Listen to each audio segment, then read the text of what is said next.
আসসালামু আলাইকুম। বহুল প্রতীক্ষার পর বাংলাদেশ পুলিশের যে এএসআই নিয়োগ বিজ্ঞপ্তি সেটি কিন্তু একটু আগে প্রকাশিত হয়েছে। এই সার্কুলারটিতে আপনারা বাংলাদেশের প্রত্যেকটা জেলা থেকে, আমি আবার বলে দিচ্ছি, বাংলাদেশের প্রত্যেকটা জেলা থেকে নারী পুরুষ উভয় প্রার্থী যাদের বয়স 18 থেকে 22 বছরের মধ্যে তারা কিন্তু এখানে আবেদন করতে পারবেন। সো আবেদন করতে আপনার কী কী শিক্ষাগত যোগ্যতা প্রয়োজন হবে, উচ্চতা কত প্রয়োজন হবে, এই এক এক করে আমি সব কিছুই এই নিয়োগ বিজ্ঞপ্তির সম্বন্ধে এ টু জেড আলোচনা করব। আশা করি আপনারা ধৈর্য সহকারে সম্পূর্ণ ভিডিওটা দেখবেন। আর বিশেষ করে এখানে আবেদন করতে গেলে আপনার বয়সটা আপনি কিভাবে হিসাব করবেন সেই বিষয়টা আমি এই ভিডিওতে বিস্তারিত আকারে বলে দেওয়ার চেষ্টা করব। আর আপনারা যারা এএসআই নিয়োগের জন্য ভালো প্রিপারেশন নিতে চান, দেখতেই পাচ্ছেন আমাদের কাছে সাজেশন আছে। যারা নিতে চান তারা স্ক্রিনে দেয় এই হোয়াটসঅ্যাপ নম্বরে যোগাযোগ করে 100 টাকার বিনিময়ে এই সাজেশনটি সংগ্রহ করে নিতে পারেন। ঠিক আছে, চলে আসলাম মূল যে নিয়োগ বিজ্ঞপ্তি সেটিতে। দেখতেই পাচ্ছেন বাংলাদেশ পুলিশের ক্যাডেট এএসআই নিরস্ত পদের নিয়োগ বিজ্ঞপ্তি 2026। সো অনলাইনে আবেদনের সময়সীমা এটা হচ্ছে 28 এপ্রিল আবেদন শুরু হবে, যা কিনা চলবে 27 মে পর্যন্ত। আর এখানে দেখি কি কি শিক্ষাগত যোগ্যতা, আপনার উচ্চতা ওজন কি প্রয়োজন পড়বে সেই বিষয়টা আমরা সবার আগে দেখব। সো প্রথমে এখানে দেখতে পাচ্ছেন যারা পুরুষ প্রার্থী তাদের আবেদনের ক্ষেত্রে উচ্চতা হতে হবে 5 ফুট 6 ইঞ্চি, নারী প্রার্থীর ক্ষেত্রে 5 ফুট 4 ইঞ্চি, বুকের মাপ স্বাভাবিক অবস্থায় 32 ইঞ্চি এবং বুক ভরা শ্বাস নেওয়া অবস্থায় 34 ইঞ্চি, নারী প্রার্থীর ক্ষেত্রে প্রযোজ্য নয়। সো এই বয়স অনুযায়ী উচ্চতা কত দিতে হবে এবং ওজন কত দিতে হবে এই বিষয় নিয়ে কিন্তু আলাদা করে আমাদের ভিডিও আছে, আপনারা আমাদের ইউটিউব চ্যানেলে দেখতে পারেন। আমাদের ইউটিউব চ্যানেলের নাম হচ্ছে রায়হান কবির। এই চ্যানেলটি অবশ্যই সাবস্ক্রাইব করে রাখবেন এবং যারা এই ভিডিওটা আমাদের ফেসবুক পেজে দেখতেছেন তারা অবশ্যই গভট জব সার্কুলার বিডি এই পেজটা ফলো দিয়ে রাখবেন। এখানে কিন্তু আমরা ভিডিওগুলো দিয়ে থাকি। আর যারা এই সার্কুলারটি পেতে চান তারা কীভাবে সার্কুলারটি নিতে পারবেন সেই বিষয়টা আমি ভিডিও শেষে বলে দেবো। তো আমরা শারীরিক যোগ্যতা দেখে নিলাম, এবার আসি শিক্ষাগত যোগ্যতা ও অভিজ্ঞতা। এখানে আবেদন করার জন্য আপনাকে এসএসসি ও এইচএসসি উভয় পরীক্ষায় 3 পয়েন্ট পেতে হবে যে কোনো বিভাগ থেকে, কম্পিউটার ব্যবহারে দক্ষ থাকতে হবে এবং অভিজ্ঞতা সম্পন্ন অবশ্যই হতে হবে। এরপর আসি বয়স। সো যাদের বয়স 18 থেকে 22 বছরের মধ্যে 1 সেপ্টেম্বর 2026 তারিখ ধরে তারা কিন্তু এখানে আবেদন করতে পারবে।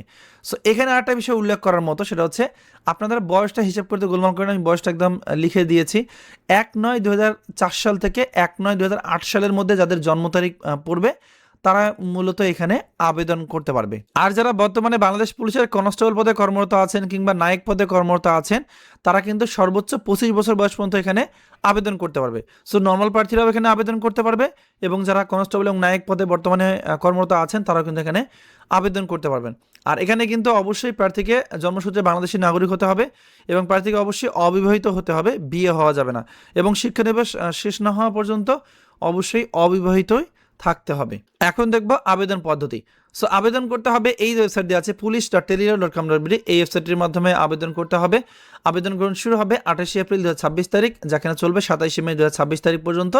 আর আবেদন করার পরে আপনাকে একটা ইউজার আইডি দেওয়া হবে, ওই ইউজার আইডি ব্যবহার করে 48 ঘন্টার মধ্যে আবেদন ফর্ম পূরণে 48 ঘন্টার মধ্যে এখানে 48 টাকা সার্ভিস চার্জ বাবদ জমা দিতে হবে।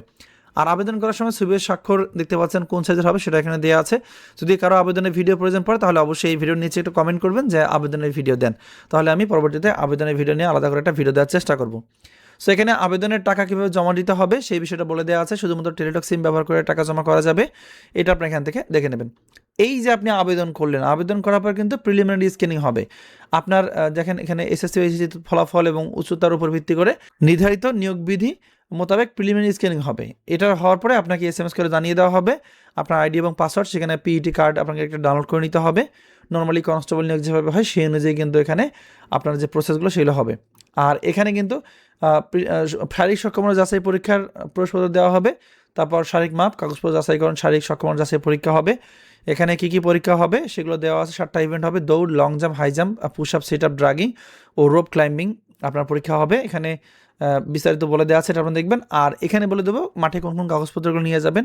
প্রথমে দেখতে পাচ্ছেন admit card for physical endurance টেস্টের 2 কপি নিতে হবে, সকল শিক্ষাগত যোগ্যতার মূল বা সাময়িক সম্পর্ক নিতে হবে, সর্বশেষ শিক্ষা প্রতিষ্ঠান প্রদানকারী চাকরির সম্পত্তির মূল কপি নিতে হবে এবং এখানে নাগরিকত্ব সনদের মূল কপি নিতে হবে। অনলাইন থেকে ডাউনলোডকৃত প্রার্থীর ইন্ডেমনিটি ঘোষণাপত্র পিতা ও মাতার আইনানুগ অভিভাবক কর্তৃক প্রদত্ত সম্মতিপত্র প্রয়োজন হবে। প্রার্থীর জাতীয় পরিচয়পত্রের মূল কপি, যদি জাতীয় পরিচয়পত্র না থাকে তাহলে প্রার্থীর পিতা বা মাতা জাতীয় পরিচয়পত্রের মূল কপি নিতে হবে। সরকারি গেজেট কর্মকর্তা কর্তৃক 3 কপি শততলা পাসপোর্ট সাইজের রঙিন ছবি দিতে হবে। এরপর যারা মুক্তিযোদ্ধা কোটার সপক্ষে আবেদন করবে তাদের ডকুমেন্ট দিতে হবে। ঠিক আছে, আর এখানে কিন্তু অবশ্যই দেখতে পাচ্ছেন MS ওয়ার্ড, ওয়েব ব্রাউজিং এবং ট্রাভেল শুটিংয়ের উপর ন্যূনতম 3 সপ্তাহ মেয়াদি, মানে 21 দিন মেয়াদি কম্পিউটার প্রশিক্ষণের যে সনদ সেটা কিন্তু মূল কপি দিতে হবে। অবশ্যই আপনার ট্রেনিং থাকতে হবে, ঠিক আছে? ট্রেনিং ছাড়া কিন্তু এখানে আবেদন করলে আসলে বোকামি ছাড়া কিছু হবে না, আপনার ট্রেনিং অবশ্যই নিতে হবে। সো এখানে পরবর্তী ধাপ অনুসরণ করে কিন্তু পরীক্ষার ফি, আপনি যখন ফিজিক্যাল ইন্ডাস্ট্রি চান্স পাবেন, তারপর আপনার পরীক্ষার ফি 112 টাকা আপনাকে জমা দিতে হবে, সেটা পরবর্তী ধাপ। পরবর্তীতে এই বিষয় নিয়ে আমি আলাদা করে ভিডিও দেওয়ার চেষ্টা করব। তো এখন বলে দেবো আসলে আপনার অন্যান্য কী কী বিষয় আছে, যেমন লিখিত মনস্তত কম্পিউটার দক্ষতা পরীক্ষার প্রবেশপত্র আপনার টাকা জমা করার পরে নেওয়া যাবে, ডাউনলোড করা যাবে, এখানে প্রসেস দেওয়া আছে। এরপর আপনারা দেখতে পাচ্ছেন লিখিত পরীক্ষার বিষয় ইংরেজি এবং বাংলা রচনা ও কম্পোজিশন, এখানে বলে দেওয়া আছে 100 নম্বরের 3 ঘন্টার পরীক্ষা হবে। সাধারণ জ্ঞান ও গণিত দেওয়া আছে 100 নম্বরের 3 ঘন্টার পরীক্ষা হবে। মনস্তত্ত্ব 50 নম্বরের 1 ঘন্টার পরীক্ষা হবে, ঠিক আছে? আর এখানে কিন্তু কম্পিউটার দক্ষতা একটা পরীক্ষা অবশ্যই আপনার নেওয়া হবে, পরীক্ষার্থীদের ওয়েবসাইটে দেওয়া হবে।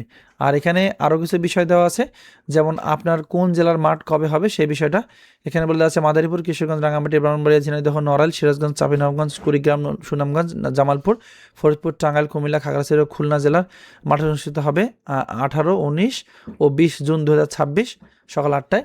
এরপর সাতক্ষীরা, নওগাঁ, জয়পুরহাট, পঞ্চগড়, হবিগঞ্জ, নেত্রকোনা, ঢাকা, রাজবাড়ী, ফেনী, লক্ষ্মীপুর, চুয়াডাঙ্গা, বগুড়া, দিনাজপুর, সিলেট, ঝালকাঠি এবং পটুয়াখালী জেলার এই কয়েকটা জেলার মাঠ হবে 21 থেকে 23 জুন 2026 সকাল 8টায়। এরপর নারায়ণগঞ্জ, মুন্সিগঞ্জ, কক্সবাজার, তারপর দেওয়া আছে মেহেরপুর, নাটোর, লালমনিরহাট, গাইবান্ধা, শেরপুর, ভোলা, বরগুনা, ময়মনসিংহ, গাজীপুর, শরীয়তপুর, মানিকগঞ্জ, গোপালগঞ্জ এবং বান্দরবনের মাঠ অনুষ্ঠিত হবে 24 থেকে 26 জুন 2026 সকাল 8টায়। এরপর নোয়াখালী, বাগেরহাট, যশোর, রাজশাহী, ঠাকুরগাঁও, নীলফামারী, মৌলভীবাজার, নরসিংদী, চাঁদপুর, চট্টগ্রাম, কুষ্টিয়া, মাগুরা, পাবনা, রংপুর, পিরোজপুর, বরিশাল জেলার মাঠ অনুষ্ঠিত হবে 27 থেকে 29 জুন 2026 সকাল 8টায়, ঠিক আছে?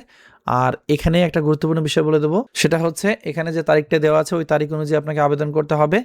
আর এই বয়সটা অবশ্যই খেয়াল রাখবেন, এই বয়স না হলে কিন্তু আপনি আবেদন করতে পারবেন না, ঠিক আছে? আর এখন বলে দেবো আমি এই যে সার্কুলারটি আছে সেটা আপনারা কীভাবে পাবেন। এই যে ভিডিওটা আপনারা দেখলেন, এই ভিডিওটা কিন্তু আমি একটু পরে আমাদের যে ফেসবুক পেজ আছে জব সার্কুলার বিডি, এই পেজে কিন্তু আমি পোস্ট দিব, ঠিক আছে?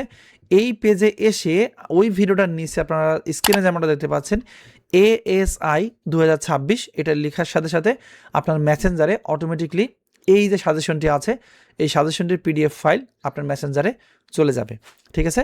আমি আবার বলে দিচ্ছি, আমাদের শুধুমাত্র ফেসবুক পেজে এসে কমেন্ট করলেই আপনারা ASI 2026 কমেন্ট করলেই আপনাদের কাছে অটোমেটিকলি এই যে সার্কুলার PDFটি আছে সেটা চলে যাবে। আপনারা আবার ইউটিউবে গিয়ে কমেন্ট করবেন না, ইউটিউবে কমেন্ট করলে কিন্তু আপনারা এটা পাবেন না, ঠিক আছে? শুধুমাত্র আমাদের ফেসবুক পেজে ASI 2026 লিখে কমেন্ট করলে আপনারা অটোমেটিকলি এই যে নিয়োগ বিজ্ঞপ্তিটি আছে সেটা পেয়ে যাবেন।